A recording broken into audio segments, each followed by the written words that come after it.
Свердлов райондук сотунда иликтөөчү журналист Болот Темировдун иши каралды. Анда судья Акылбек Адемов Темировго тергөөчүлөр койгон айыптарда далил көрө албаганын белгилеп, иликтөөчү журналистке коюлган маңзат боюнча айыпты негизсиз деп таап, аны актады. Мындан тышкары алган паспорту менен чек арадан өткөнү мыйзамдуу болгонун белгилеп, ал боюнча да актоо чечимин чыгарды. Судьянын мындай адилеттүү чечимине Темиров кубанганын жашырган жок. Мындай чечим күткөн жокмун, себеби жаман ойлор болгон. Негизи жаман ойлор болгон, мындай чечимди күткөн жокмун. Баягы акыркы баягы подложный деген нерсени биз апелляция беребиз ал жакты. Бирок бул жөнөкөй баягындай сот процесс, бул сот менен иштесе болот да. Бүгүнкү күндө мындай бир кадам болду да.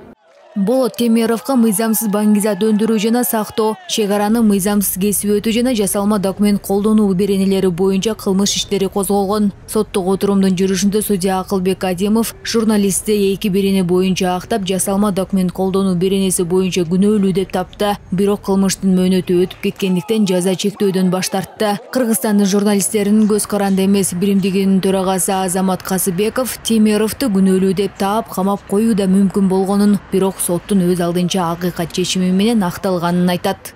Эми соттун чечими биз ойлогонбуз башкачараак болот депчи, Болотту отуруп салышы деле мүмкүн болгон да. Чын айтканда көп 4 иш козголуп атпайбы.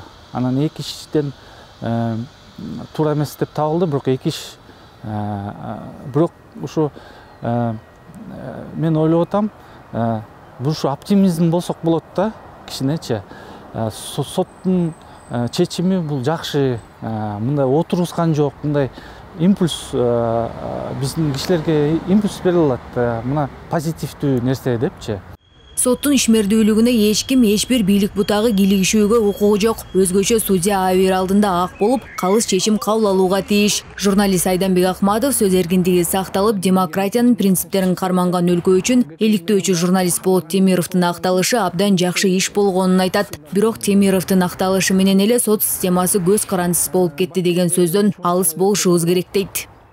Сотторду биз көз карандысыздыкка толук алып келмейинче, биз соттордон мындай бир адилеттүү чечимдерди күтүшүбүз кыйын.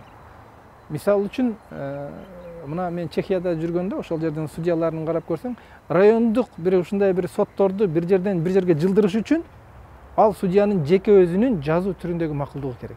Айтолкун Анапяева, Вячеслав Кравченко, 5 канал.